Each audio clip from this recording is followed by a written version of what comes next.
The bell above the door chimed as another customer slipped into Eternal Brew, the little coffee shop on the corner of Rosemont and Fifth. The world outside rushed with the chaos of the city sirens in the distance, the constant honking of impatient drivers, and the dull roar of thousands of lives colliding. But inside, it was different. Warm, quiet, almost eternal. Elias, the barista, wiped down the counter with his usual precision.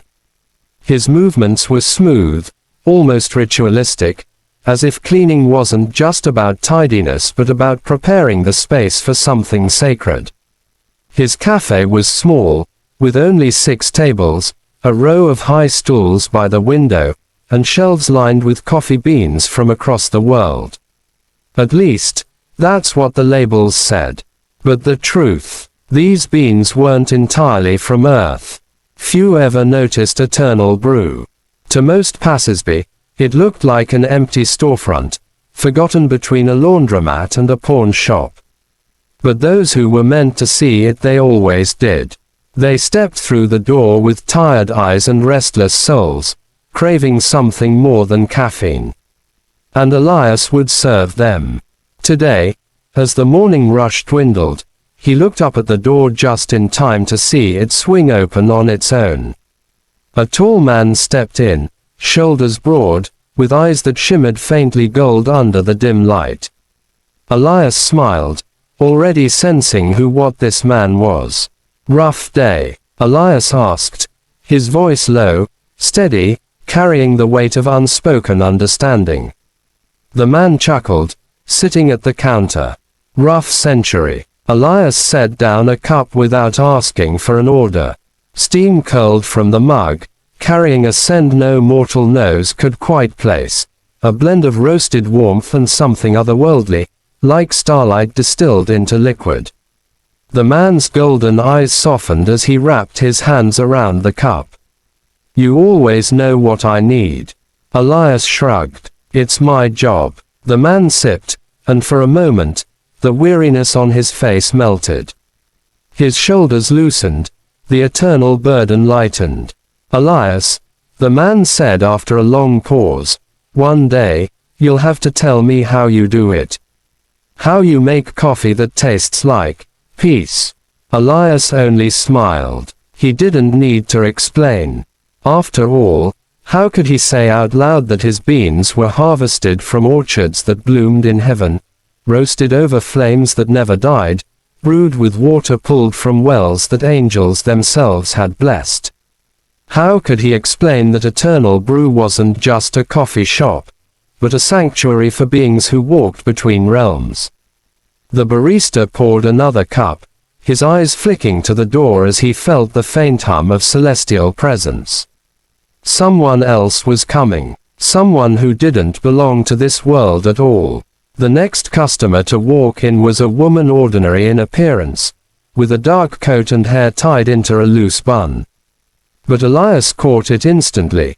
The faint shimmer around her, the soft echo of wings folded tight against her back. She sat 2 stools down from the golden-eyed man, nodding politely before lowering her gaze. Elias didn't ask what she wanted. He placed a small porcelain cup before her, filled with coffee as black as midnight. No sugar, no cream. Just the way her kind preferred it. She cradled the cup, inhaling deeply before sipping. Her eyes closed, and her lips parted in relief. "Bless you, Elias," she whispered. The golden-eyed man smirked. "Don't waste blessings on him. He's already got enough secrets." Elias chuckled under his breath. He had heard it all before: the teasing, the gratitude, the disbelief. To the angels, his café was more than just coffee. It was a reminder of what they fought for. A taste of heaven in a world that often felt too far from it. As the 2 customers drank in silence, Elias leaned back against the counter. He knew better than to pry, but he could feel the tension in the air. These weren't casual visits. They had come with burdens heavier than even their wings could carry. Finally, The woman spoke. They're watching more closely now. The veil is thinning. The man set his cup down with a thud. Then it begins. Elias said nothing, but inside, his heart stirred. He had kept this café for centuries, serving angels, wanderers, and lost souls. He had heard whispers of wars beyond the veil, of shadows rising. But he had never thought it would come here. It was late evening when the impossible happened. The café was empty except for Elias, quietly sweeping the floor, when the door chimed again. A girl walked in, young, no more than 19, with a backpack slung over her shoulder and a notebook clutched to her chest. Elias froze. She wasn't supposed to see this place. Mortals never did. Ah. Hi, she said nervously. Sorry, I didn't know this place was even here. Weird. I've walked this street 1,000 times. Elias forced a smile. Welcome. What can I get you? She glanced at the chalkboard menu, though the words shimmered strangely, shifting into languages she didn't recognize. She frowned. Just a latte. He made it, carefully, without touching the celestial blends. She was mortal. She couldn't handle what the others drank. But when he slid the cup toward her, her eyes widened. This smells like... She trailed off, blinking rapidly, as if on the verge of tears. Like my grandmother's kitchen. Like home. Elias's heart skipped. No mortal had ever tasted the essence of his brews before. Yet here she was, sipping slowly, as if she'd just been handed a memory carved from heaven itself. Strange, she murmured. I feel like I know this place. Like I've dreamed of it. Elias studied her closely. Something was different about this girl. Something he couldn't quite name. And for the first time in centuries, the barista felt a chill. Because maybe, just maybe, she wasn't supposed to be here, yet she was. And that meant the stories whispered by angels might be true. The war was coming, and mortals were starting to see through the veil. The girl lingered long after her cup was empty, fingers drumming against the battered notebook she carried. She kept glancing at Elias, as though waiting for permission to speak. Finally, she gathered her courage. Can I ask you something? Elias looked up from polishing the espresso machine. Of course. This place, it feels different. Like the world outside is noisy. But here, she searched for words, then whispered, here, it's like time doesn't matter. Elias's hand stilled. Few mortals had ever described the café so accurately. Most couldn't even sense its timeless quality. But she did. He forced a smile. Maybe that's just the coffee talking. She shook her head. No, I dream about places like this. And about wings. Her voice dropped to a trembling whisper. White wings. Black wings. Sometimes both. Elias's chest tightened. Dreams. Mortals weren't supposed to dream about the veil, at least not vividly. Unless. He leaned on the counter.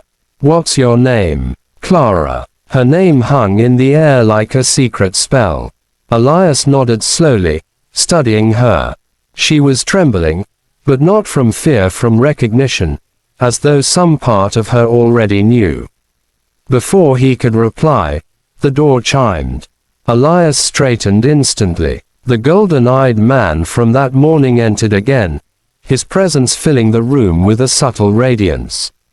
He froze when he saw Clara, his expression darkening. You let her in. His voice was low, sharp. She found her way, Elias replied evenly. Clara blinked. Excuse me. The man stepped closer, his eyes glowing faintly. She's not supposed to be here. Elias's jaw tightened. And yet she is. Clara looked between them, confusion and fear mixing on her face.